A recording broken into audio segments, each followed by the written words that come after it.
Oxidising and reducing agent.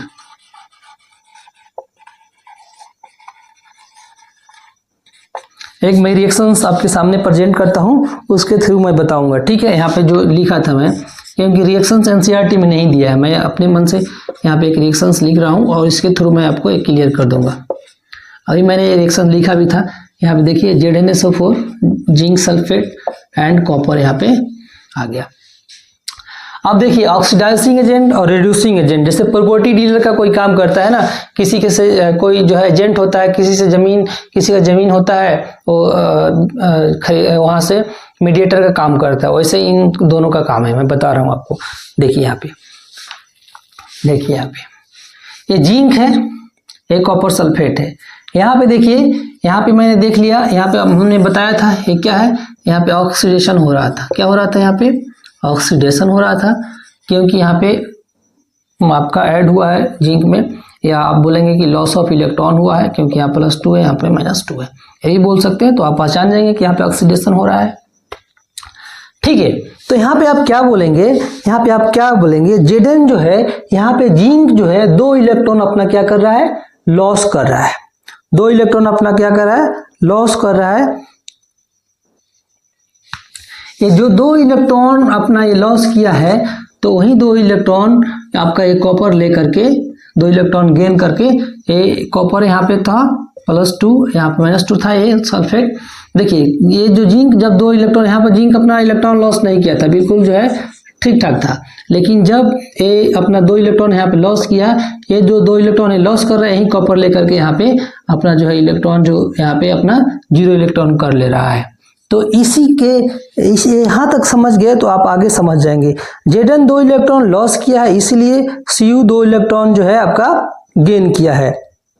Zn Cu को reduce होने में हेल्प कर रहा है। Zn क्या कर रहा है, Cu को रिड्यूस होने में हेल्प कर रहा है, ठीक है ना। Zn जो है Cu को रिड्यूस होने में हेल्प कर रहा है, इसलिए यह रिड्यूसिंग एजेंट, ठीक है। यहाँ पे देखिए एक बात मैं बता रहा हूँ, यहाँ पे देखिए, यहाँ पे एक बात देखिए, Cu का क्या हो रहा है, यहाँ पे Cu का रिडक्शन हो रहा है यहाँ पे, क्योंकि ये रिडक्शन क्यों हो रहा है, यहाँ पे रिडक्शन क्यों हो रहा है, क्योंकि इलेक्ट्रॉन का गेन कर रहा है, ठीक है। तो इलेक्ट्रॉन का एक गेन क्यों कर रहा है, इलेक्ट्रॉन गेन क्यों कर रहा है, क्योंकि जिंक यहाँ पे अपना इलेक्ट्रॉन लॉस कर रहा है, इसीलिए अपना इलेक्ट्रॉन जो है गेन कर रहा है। तो इसीलिए जिंक यहाँ पे क्या हो जाएगा, रिड्यूसिंग एजेंट हो जाएगा, रिड्यूसिंग एजेंट हो जाएगा। रिड्यूसिंग एजेंट इसलिए हो जाएगा क्योंकि जिंक इलेक्ट्रॉन लॉस कर रहा है, इसीलिए कॉपर जो है यहाँ पे रिड्यूस हो रहा है, तो ये रिड्यूसिंग एजेंट हो जाएगा। यानी कि ये जिंक ऐसा एजेंट है जो कि कॉपर को रिड्यूस होने में हेल्प कर रहा है, इसीलिए जिंक को हम लोग रिड्यूसिंग एजेंट बोलेंगे। जिंक जो है कॉपर को रिड्यूस होने में हेल्प कर रहा है, इसलिए जिंक क्या हो जाएगा, कॉपर के लिए रिड्यूसिंग एजेंट हो जाएगा।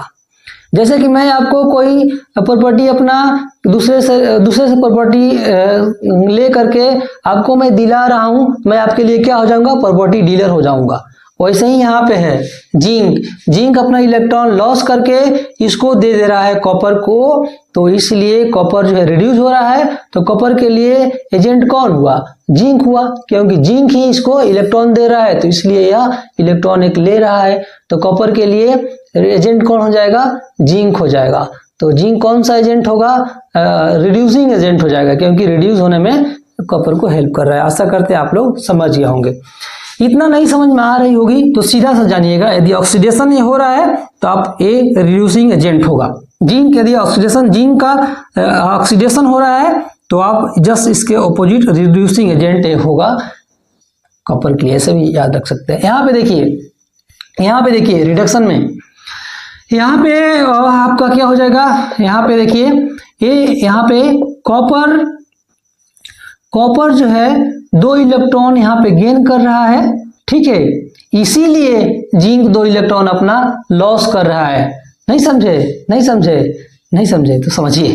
देखिए जिंक क्या कर रहा है यहाँ पे, जिंक का यहाँ पे ऑक्सीडेशन हो रहा है। क्यों ऑक्सीडेशन हो रहा है? यदि ये कॉपर 2 इलेक्ट्रॉन नहीं लेता, ये कॉपर 2 इलेक्ट्रॉन नहीं लेता तो क्या अपना ये 2 इलेक्ट्रॉन इसका जो है लूज करता, अपना लॉस करता? नहीं करता। तो ये कॉपर इसका 2 इलेक्ट्रॉन ले रहा है, यानी कि जिंक को ऑक्सीडेशन करने में, जिंक को ऑक्सीडाइज होने में कौन हेल्प कर रहा है? आपका ये कॉपर हेल्प कर रहा है। इसलिए कॉपर क्या हो जाएगा? ऑक्सीडाइजिंग एजेंट हो जाएगा। ठीक है, समझे? इसलिए कॉपर क्या हो जाएगा? ऑक्सीडाइजिंग एजेंट हो जाएगा जिंक के लिए। तो यहां बोलेंगे ऑक्सीडाइजिंग एजेंट कौन है? इस रिएक्शन में है आपका कॉपर। समझ गए? कॉपर क्या कर रहा है? जिंक को ऑक्सीडेशन कराने में हेल्प कर रहा है। कैसे कर रहा है? इसका 2 इलेक्ट्रॉन लेकर के। इसलिए यहाँ पे ऑक्सीडेशन इसका हो रहा है क्योंकि 2 इलेक्ट्रॉन ले रहा है। इसलिए इसके लिए एजेंट का काम कौन कर रहा है? एजेंट का काम कर रहा है कॉपर। तो आशा करते हैं आप लोग समझ गए होंगे। कुछ नहीं समझ में आ रहा है, कुछ यदि नहीं समझ में आया हो तो सीधा सा ऑक्सीडेशन और रिडक्शन का ऑपोजिट कर देना है। यहाँ पे रिडक्शन हो रहा है तो ये ऑक्सीडाइजिंग एजेंट होगा, यहाँ पे ऑक्सीडेशन हो रहा है तो ये रिड्यूसिंग एजेंट होगा।